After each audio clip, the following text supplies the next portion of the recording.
portrait psychologique. Radio J. Radio J.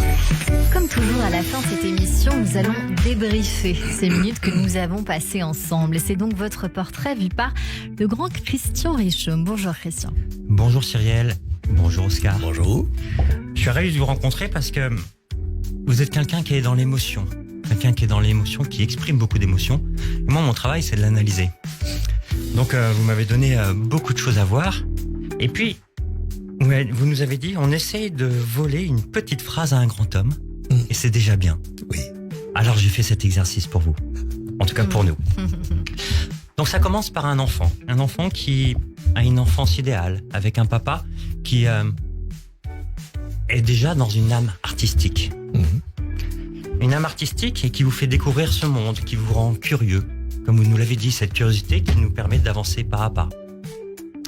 Et puis ce piano, dès l'âge de 6 ans. Alors ce piano qui a ouvert le chemin de votre vie. On a un enfant sage, on a une enfance idéale. Ce mot enfance va être important dans ce portrait. Et ce piano est un refuge, mais il vous apprend aussi la rigueur. Le fait d'aller pas à pas et de construire quelque chose. Et puis vous arrivez en France. Et puis il y a ce théâtre. Ce théâtre qui peut être comme une maison intérieure en fait. Une façon de reconstruire sa famille. Une façon de donner de son expression. De donner corps aux émotions. Le corps, ce sont des émotions. Et puis c'est une sorte de famille. Et ça peut permettre de construire son identité sur scène. De créer des personnages et d'avoir ses émotions, de réinventer la vie, sa famille. Et puis, d'avoir une deuxième peau, un deuxième esprit. Et le théâtre, comme vous nous l'avez dit, c'est le miroir de la vie. Ça veut dire que ce théâtre doit être simple, accessible et authentique. Et puis, vous êtes un homme qui est dans la transmission. Ça veut dire que vous avez beaucoup appris, mais vous donnez beaucoup aux autres.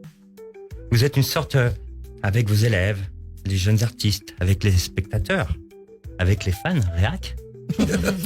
Vous avez une fonction symbolique, celui d'un mentor. Celui qui est un guide, qui allume les étincelles chez les autres. Et puis, même si on n'est pas parfait, mais il faut être exigeant avec soi-même. Alors, vous trouvez le pont, le lien entre les gens. C'est ce que vous nous avez expliqué, c'est la meilleure façon de transmettre, c'est de trouver ce pont. Alors tout ça, c'est réuni par un enfant. Je vois en vous un enfant intérieur qui survit et qui aime le jeu de la scène. Cet enfant qui est encore présent aujourd'hui, cette grande expression. Vous êtes quelqu'un de sensible, avec de l'énergie, avec de la bonne humeur, vous êtes jovial.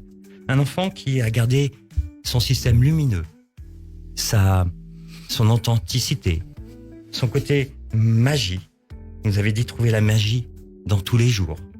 Et puis un enfant, c'est quelqu'un qui espère, quelqu'un qui opère et qui a une forte sensibilité. C'est le pouvoir de l'imaginaire. Alors aujourd'hui, sur Radio J, on a appris de vous que vous étiez un moi fortement structuré, un moi artistique, expressif. Vous étiez un petit peu histrionique, mais avec un enfant intérieur. Et puis une sensibilité élevée. Un homme à fleur de peau avec une fragilité, une humeur, une transmission. Ce théâtre qui est à la fois un lieu de vie et un refuge. Et puis, ce mentor de l'émotion. Alors pour conclure, je vais dire qu'entre le rêve et la réalité, entre l'enfant qu'on a été et celui qu'on veut être encore, l'art, peut-être, est une maison et la scène un refuge. Une renaissance pour conserver le souffle de la vie. Et puis je finirai avec une citation qui dit « Des rêves doivent rester des rêves, des mystères doivent rester des mystères. » Merci Oscar. Merci. Merci beaucoup Christian Richomme, notre cadeau. psychanalyste, Oh là là. que l'on retrouve tous les lundis et tous les jeudis sur Radio J. À jeudi Christian. Merci.